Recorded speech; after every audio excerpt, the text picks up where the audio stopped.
నారా చంద్రబాబు నాయుడు గారు,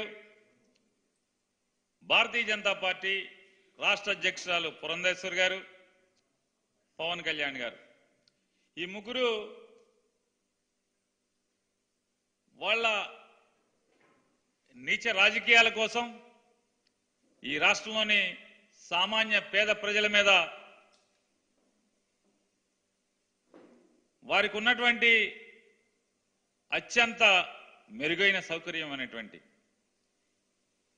పెన్షన్ డబ్బులు టంచనగా ప్రతి నెల మొదటి రోజున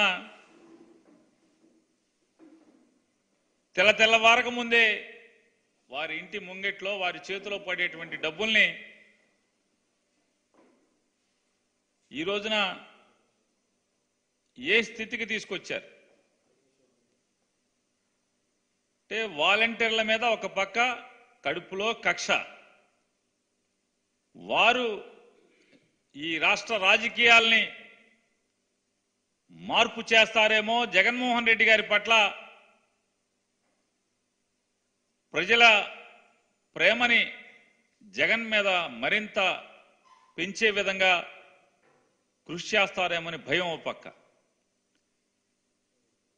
ఆ భయంలో ఇవాళ ఈ రకమైనటువంటి వారి పెన్షన్ సౌకర్యాన్ని ఇబ్బంది పెట్టేటువంటి పరిస్థితుల్లో ఏ రకంగా కుట్రలు చేసుకుంటూ వచ్చారు మనం చూస్తున్నాం.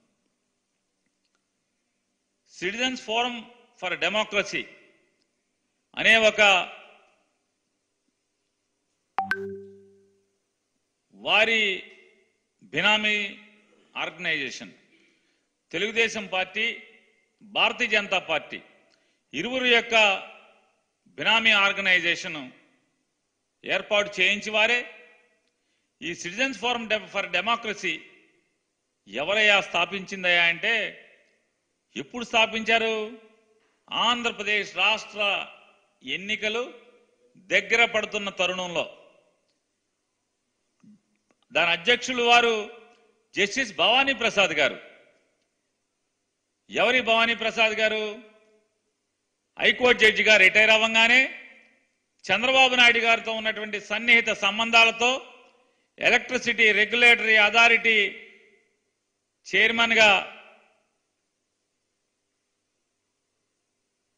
పదవి అనుభవించినటువంటి, హోదా అనుభవించినటువంటి వ్యక్తి ఈ జస్టిస్ భవానీ ప్రసాద్ గారు. చంద్రబాబుకి అత్యంత సన్నిహితుడు, ప్రీతిపాత్రుడు.